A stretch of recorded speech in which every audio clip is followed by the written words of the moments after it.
Unohdatko sanoja, kun puhut suomea? Ei hätää, monilla on sama ongelma. Usein näin käy, koska käännät vielä päässäsi. Tunnen tämän itse hyvin. Ymmärrät kysymyksen, sinulla on vastaus, mutta sitten päässäsi tapahtuu jotain. Aivan. Ensin ajattelen omalla kielelläni, sitten yritän kääntää kaiken suomeksi. Ja se vie aikaa. Kyllä, ja usein olen silloin liian hidas. Ja näin. Hei, rakkaat kuuntelijat, ja tervetuloa uuteen jaksoon Suomen oppimisen podcastiimme. Hienoa, että olet taas mukana. Tänään puhumme aiheesta, jonka monet oppijat tuntevat. Kyse on siitä, miten voit puhua suomea ajattelematta käännöksiä päässäsi. Ja lupaan teille yhden asian. Kun opitte puhumaan ilman ennakkokäännöksiä, puhutte melkein sujuvaa suomea. Teidän täytyy luottaa suuhunne. Uskon, että melkein kaikki tekevät niin alussa. Haluat sanoa jotain, mutta pää toimii kahdella kielellä. Juuri siinä on ongelma. Kuvittele olevasi keskustelussa. Kuuntelet kysymyksen suomeksi, ymmärrät sen, mutta vastauksesi tulee ensin omalla kielelläsi. Sitten kääntäminen alkaa. Etsit sanoja, rakennat lauseen ja mietit paljon. Lopulta olet epävarma tai liian hidas. Juuri näin. Arkikeskustelut ovat nopeita. Jos mietit liian kauan, vastaaminen on vaikeata. Tiedän tämän hyvin. Alussa puhuin juuri näin. Halusin aina sanoa täydellisiä lauseita. Ja se oli raskasta, eikö? Kyllä, todella. Joskus unohdin jopa, mitä mä halusin sanoa. Se on aivan tyypillinen kokemus. Siksi tämä aihe on niin tärkeä. Kun voit puhua ilman kääntämistä, olet paljon nopeampi ja varmempi. Ja se tuntuu paljon luonnollisemmalta. Juuri niin. Ja se on tavoite tänään. Näytämme sinulle askel askeleelta, miten voit ajatella suomeksi. Meillä on selkeä suunnitelma tätä jaksoa varten. Aivan. Ensin katsomme, miksi päänsisäinen kääntäminen on ongelma. Sen jälkeen näytämme sinulle helppoja tapoja puhua ilman käännöksiä.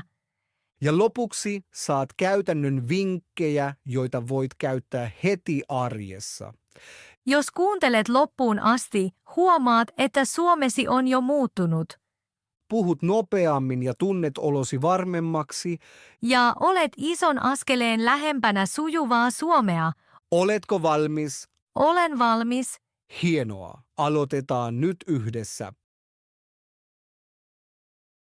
Ennen kuin me puhumme siitä, miten voit puhua ilman kääntämistä, pitää selventää yksi tärkeä kysymys. Niin.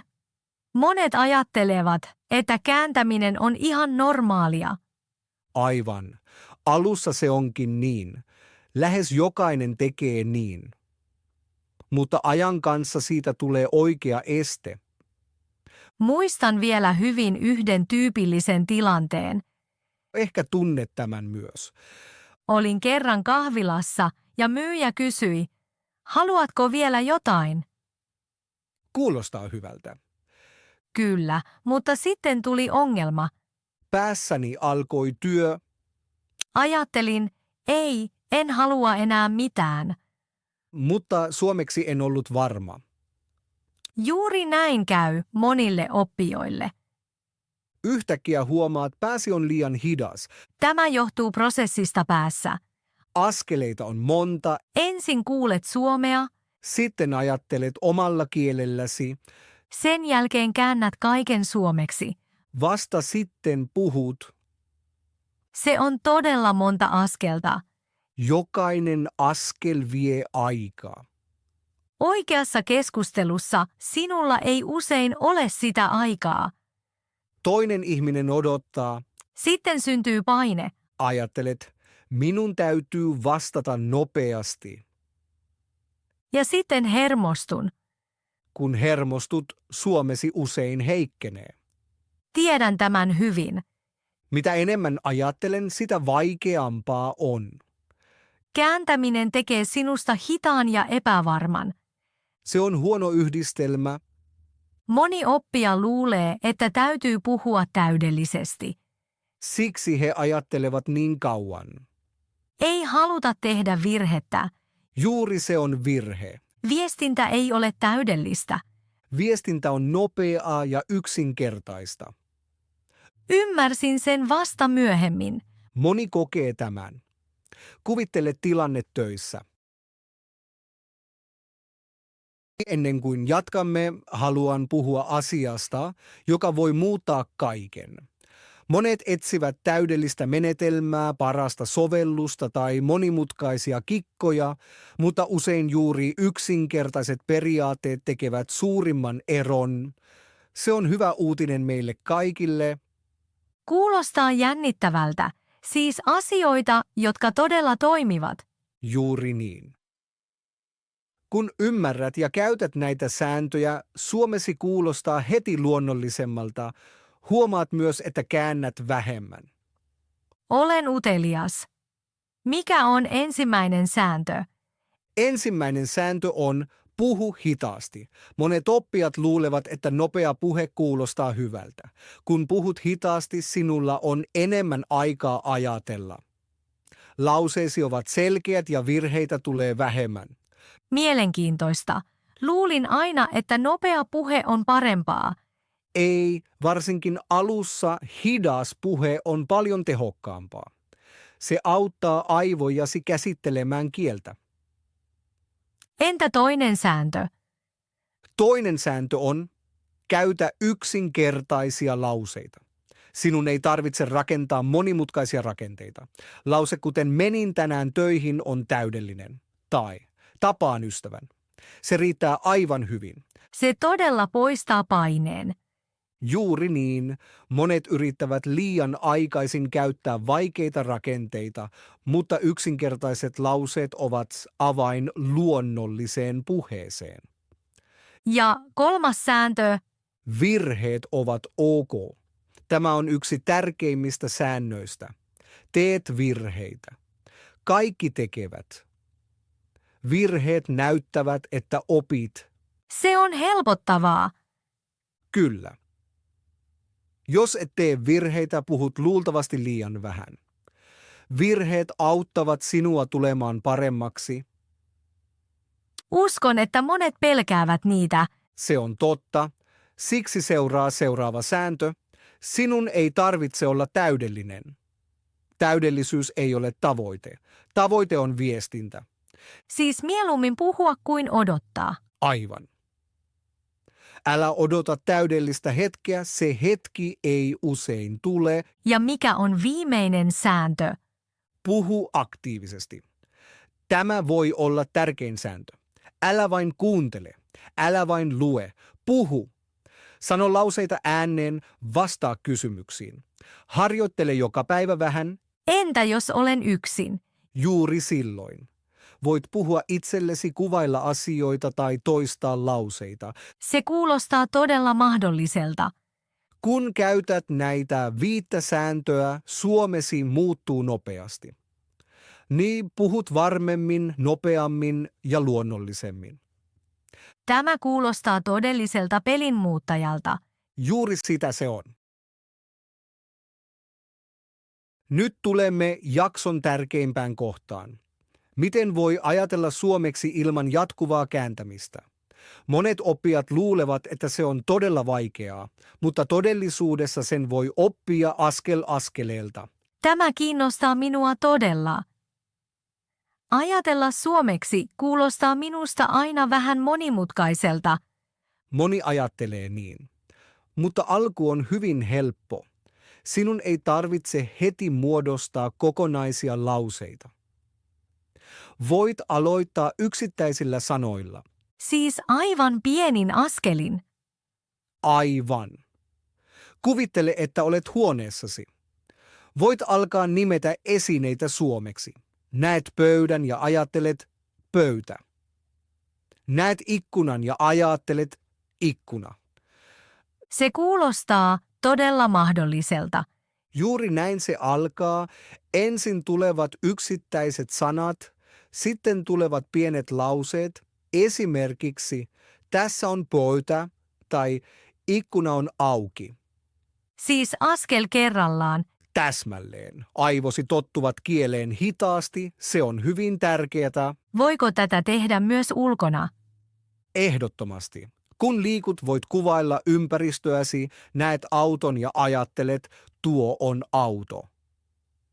Näet paljon ihmisiä ja ajattelet, tuolla on paljon väkeä. Se on kuin pieni peli. Juuri niin. Ja tätä peliä voit pelata missä tahansa, bussissa, puistossa tai työmatkalla. Uskon, että siitä on oikeasti apua. Kyllä, ja voit mennä vielä pidemmälle. Voit miettiä päivääsi, esimerkiksi mene nyt töihin tai ostan nyt jotain. Teen niin joskus jo nyt. Hienoa, se on juuri oikea tapa. Voit myös sanoa juon kahvia tai avaan ikkunan. Nämä ovat ihan tavallisia arkilauseita. Aivan. Ja juuri näitä lauseita tarvitset oikeassa elämässä. Entä jos en tiedä sanaa? Hyvä kysymys. Pysy silloin siinä, minkä osaat. Sinun ei tarvitse sanoa kaikkea täydellisesti. Voit käyttää yksinkertaisia sanoja. Eli ei pysähdytä kääntämään? Juuri niin. Yritä pysyä Suomessa, vaikka se olisi yksinkertaista. Huomaan, että se poistaa paljon painetta. Ehdottomasti. Harjoitat aivojasi ajattelemaan suoraan suomeksi, ilman kiertotietä oman kielen kautta. Ja se tekee puhumisesta nopeampaa. Juuri niin, ja luonnollisempaa. Onko sinulla vielä esimerkkiä? Totta kai. Kuvittele se, että olet supermarketissa, voit ajatella tarvitsen maitoa tai ostan leipää tai se on kallista. Nämä ovat lauseita, joita oikeasti tarvitsee. Aivan. Ja kun teet tätä joka päivä, siitä tulee lopulta automaattista. Siis ensin sanat, sitten lauseet, sitten keskustelut. Täydellinen yhteenveto. Uskon, että tämän voi tehdä jokainen. Ehdottomasti et tarvitse opettajaa, vain vähän harjoitusta joka päivä. Se on hyvin motivoivaa. Ja juuri näin opit puhumaan ilman käännöksiä. Nyt me tulemme hyvin tärkeään kohtaan. Jos haluat lopettaa kääntämisen, tarvitset yksinkertaisia lauseita. Monet oppijat tekevät virheen ja yrittävät puhua liian monimutkaisesti. Kyllä, tiedän sen. Haluamme sanoa kaiken täydellisesti. Aivan. Mietimme usein pitkiä ja monimutkaisia lauseita omalla kielellämme. Ja sitten yritämme kääntää ne suoraan suomeksi. Ja se ei yleensä toimi hyvin. Oikein. Siitä tulee hidasta ja usein myös väärää. Siksi ratkaisu on helppo. Käytä lyhyitä ja selkeitä rakenteita. Mitä tarkoitat tarkalleen lyhyillä rakenteilla? Esimerkiksi yksinkertaisia vakiolauseita, joita voit käyttää uudelleen ja uudelleen. Lauseita kuten minä menen, minä teen, minä haluan, minulla on. Siis pieniä rakennuspalikoita. Juuri niin. Nämä palikat auttavat sinua puhumaan nopeasti. Sinun ei tarvitse miettiä kauan. Voitko antaa esimerkin? Totta kai. Ja minä kuvittelen, että mä haluat sanoa, tänään minulla ei ole aikaa, koska minun täytyy hoitaa monta asiaa. Se on jo monimutkainen lause. Aivan. Monet yrittävät kääntää tämän lauseen suoraan, mutta helpompi on, minulla ei ole tänään aikaa. Minulla on paljon tekemistä. Se on paljon helpompaa. Ja se on aivan yhtä selkeä. Toinen ihminen ymmärtää sinut heti. Se on iso ero. Vielä yksi esimerkki. Monimutkaista olisi, Ajattelen ehkä vierailla ystävieni luona viikonloppuna. Entä yksinkertainen versio? Ehkä tapaan ystäväni viikonloppuna. Se kuulostaa paljon luonnollisemmalta. Juuri niin. Yksinkertaiset lauseet eivät ole huonompia, ne ovat parempia viestintään. Luulen, että moni ajattelee, etteivät yksinkertaiset lauseet riitä. Se on suuri harhaluulo. Äidinkielisetkin käyttävät arjessa paljon yksinkertaisia lauseita. Se on totta. Ja nyt tulee tärkeä kohta, toisto. Kun käytät näitä yksinkertaisia lauseita usein, niistä tulee automaattisia. Siis aina samat rakenteet uudelleen. Aivan. Esimerkiksi joka päivä menen töihin, teen kahvin, tapaan ystävän. Nämä ovat tyypillisiä arkilauseita. Kyllä, ja juuri näitä lauseita tarvitset. Huomaan, että puhuminen helpottuu paljon. Ehdottomasti. Sinun ei enää tarvitse kääntää. Käytät vain rakenteita, jotka jo tunnet. Se tuo varmuutta. Juuri niin, ja ajan kanssa lauseesi pitenevät automaattisesti. Ennen kuin jatkamme, haluan puhua menetelmästä, jota monet aliarvioivat, suomeksi lukemisesta. Ihanko totta? En ole varma. Lukeminen tuntuu passiiviselta. Miten se auttaa puheessa? Hyvä kysymys. Monet ajattelevat näin, mutta lukeminen on aktiivisempaa kuin luulet. Okei, selitä. Kun luet, näet samoja lauseita yhä uudestaan. Aivosi oppivat automaattisesti, miten suomi toimii. Mutta en puhu, kun luen. Totta. Mutta aivosi tallentavat rakenteet. Myöhemmin puhuessa voit hakea ne nopeasti. Siis kuin varastopäässä? Juuri niin. Jos luet usein, minulla ei ole aikaa. Sanot sen pian miettimättä. Tunnen sen. Joskus lause vain tulee ulos. Se on juuri vaikutus, et enää käännä, vaan puhut suoraan. Mutta minulla on ongelma. Monet tekstit ovat liian vaikeita. Silloin ymmärrän vähän ja menetän motivaation. Tämä on todella tärkeä kohta.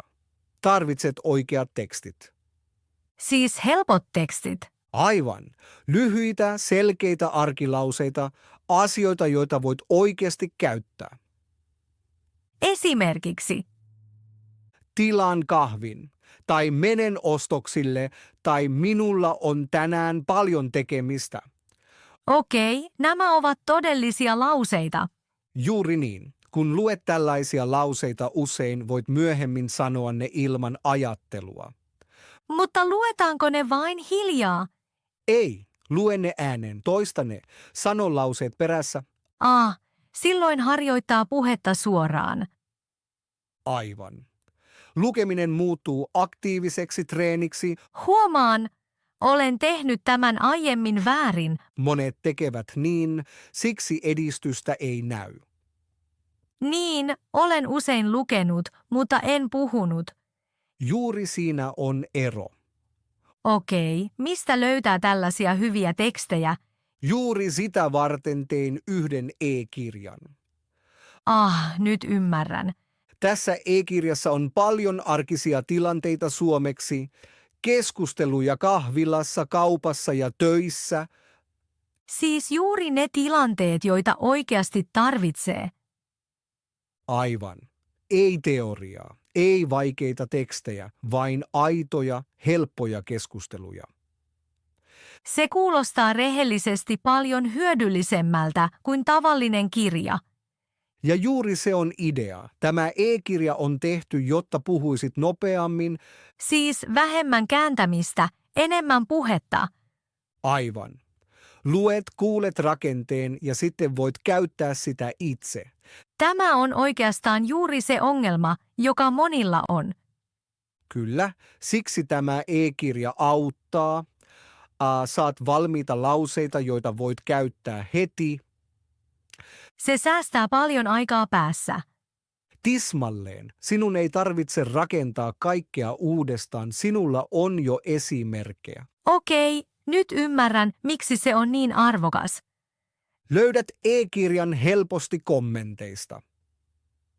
Hyvä juttu. Silloin kuuntelijamme voivat aloittaa heti. Juuri niin, kun käytät sitä säännöllisesti, huomaat, suomesi muuttuu sujuvammaksi. Ja ajattelet vähemmän. Aivan. Ja juuri se on tavoitteemme. Petri, haluan olla rehellinen. Kaikki kuulostaa loogiselta, mutta epäilen silti. Uskon, että monet yhteisössämme ajattelevat samoin. Monet kirjoittavat meille, tarvitsen äidinkieltäni, ilman kääntämistä en pysty.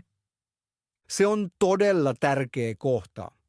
Olen iloinen, että otit sen esiin. Tätä pelkoa on monilla oppijoilla. Kyllä, tunnen tunteen. Jos en käännä, pelkään joskus, että sanon väärin tai en sano juuri sitä, mitä mä haluan. Aivan. Monet ajattelevat, jos en käännän, menetän hallinnan. Mutta todellisuudessa tapahtuu jotain muuta. Saat vapautta. Vapautta? Kyllä, kun et käännä, niin puhut suoremmin. Ajattelet vähemmän ja reagoit nopeammin. Se tekee keskusteluista luonnollisempia. Mutta entä jos teen virheitä? Tulet tekemään virheitä. Se on normaalia, kaikki tekevät virheitä. Virheet eivät ole ongelma. Ne kuuluvat oppimiseen. Uskon, että moni pelkää, etteivät toiset ymmärrä heitä. Se on totta, mutta useimmiten pelko on suurempi kuin todellinen ongelma. Todellisuudessa useimmat ymmärtävät sinut, vaikka lauseesi ei olisi täydellinen. Se rauhoittaa minua hieman. Näen tämän hyvin usein. Ihmiset sanovat yksinkertaisia lauseita, tekevät pieniä virheitä, mutta viestintä toimii. Eli täydellisyys ei ole tärkeää. Aivan. Tärkeää on, että puhut. Monet yhteisöstämme sanovat myös, tiedän sanat, mutta en osaa puhua. Tämä on klassinen ongelma. Nämä ihmiset kääntävät usein päässään. He tuntevat monta sanaa, mutta eivät käytä niitä aktiivisesti. Kyllä, kuulen tämän hyvin usein. Siksi tärkein askel on ala puhua, vaikka se olisi yksinkertaista. Vaikka se tuntuu oudolta, Juuri silloin. Alussa se tuntuu vieraalta, mutta lyhyen ajan kuluttua se helpottuu. muistan ensimmäiset keskusteluni. Olin todella hermostunut. Entä miten sitten meni? Se ei ollut täydellistä, mutta se toimi, ja sen jälkeen olin hyvin ylpeä. Juuri niin. Nämä pienet onnistumiset ovat hyvin tärkeitä.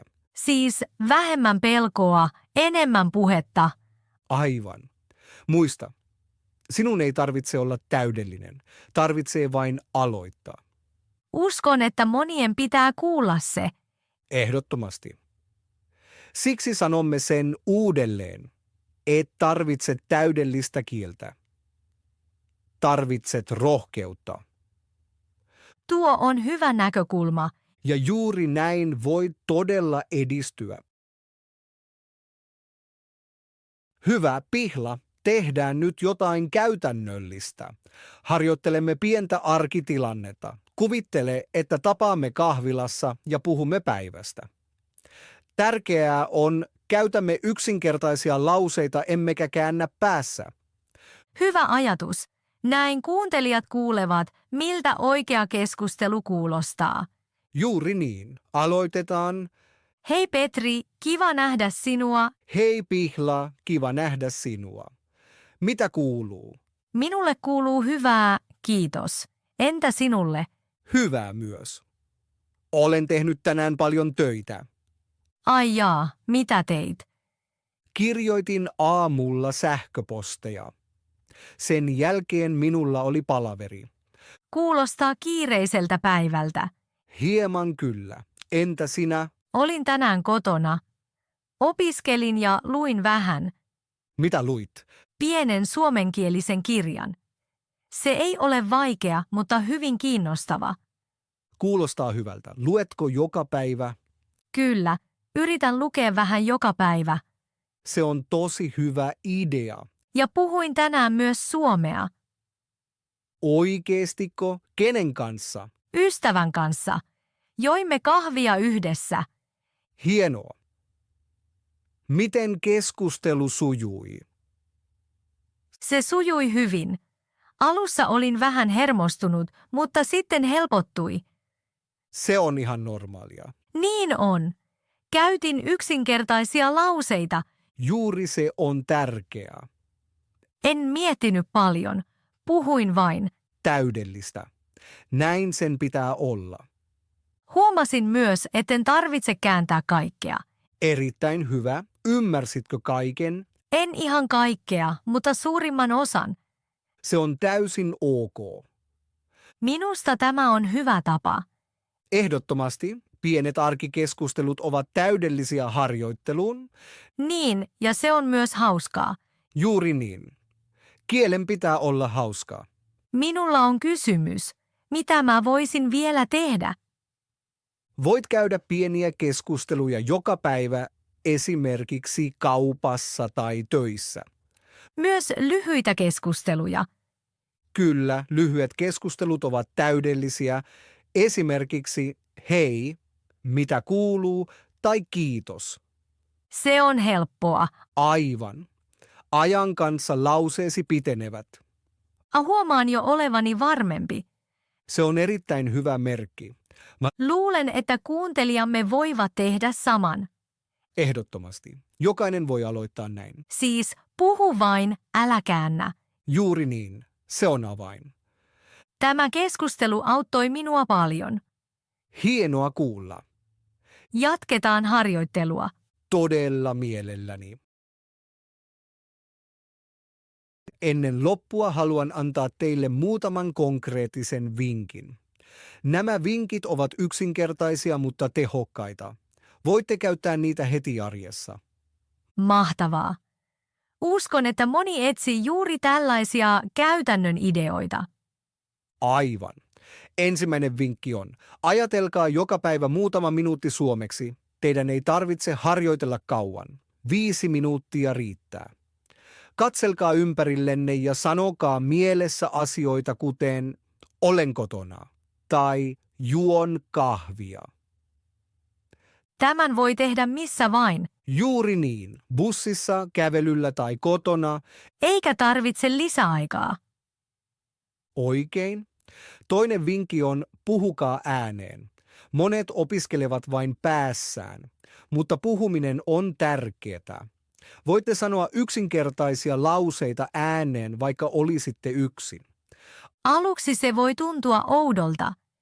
Kyllä, mutta se auttaa paljon. Kun puhutte ääneen, treenaatte suuta ja aivoja. Hyvä, kokeilen sitä. Kolmas vinkki on, käyttäkää helppoja vakiolauseita. Lauseita kuten menen nyt tai teen sen voitte käyttää joka päivä. Eli samat rakenteet yhä uudelleen. Aivan. Näin teidän ei tarvitse miettiä niin paljon. Se tekee puhumisesta helpompaa. 4. vinkki on, älkää pelätkö virheitä. Virheet ovat normaaleja. Kun puhutte, opitte. Se on tärkeä kohta.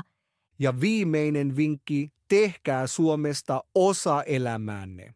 Kuunnelkaa podcasteja, katsokaa videoita tai puhukaa muiden kanssa. Siis suomea joka päivä vähän. Aivan. Pienet askeleet joka päivä tuovat suuria edistysaskelia Se kuulostaa tosi motivoivalta. ja se toimii oikeasti. Hyvä Pihla, olemme nyt jakson lopussa. Tänään puhuimme, miten voi puhua suomea ilman kääntämistä. Aivan. Opin tänään, ettei tarvitse puhua täydellisesti. Tärkeämpää on puhua eikä miettiä liikaa. Juuri niin. Yksinkertaiset lauseet ovat avain. Lyhyillä lauseilla vastaat nopeammin ja puhut luonnollisesti. Näimme myös, että voi ajatella suomeksi askel askeleelta. Ensin sanat, sitten lauseet ja lopulta keskustelut. Lisäksi tärkeä asia, virheet ovat ok. Älä pelkää. Jokainen virhe auttaa sinua kehittymään. Uskon, että tämä on monille kuuntelijoille tärkeä viesti. Siksi sanomme sen taas. Sinun ei tarvitse olla täydellinen. Aloita vain puhuminen. Ja harjoittele mieluiten joka päivä vähän. Pienet askeleet tuovat suuren eron. Rakkaat kuuntelijat, olemme uteliaita teistä. Oletteko jo yrittäneet puhua ilman kääntämistä? Vai käännättekö vielä usein päässänne? Kirjoittakaa kommentteihin. Luemme vastauksenne mielellämme. Kertokaa myös, mistä aiheista haluaisitte kuulla seuraavaksi. Ehkä haluatte lisää arjen keskusteluja. Tai tyypillisiä virheitä Suomen opiskelussa. Jos piditte tästä jaksosta, voitte tilata kanavan tai tykätä videosta. Se auttaa meitä paljon ja motivoi tekemään lisää jaksoja. Kiitos paljon, että olitte taas mukana. Odotamme jo seuraavaa jaksoa kanssanne. Paljon onnea Suomen oppimiseen. Nähdään pian. Moikka! Kuulemiin.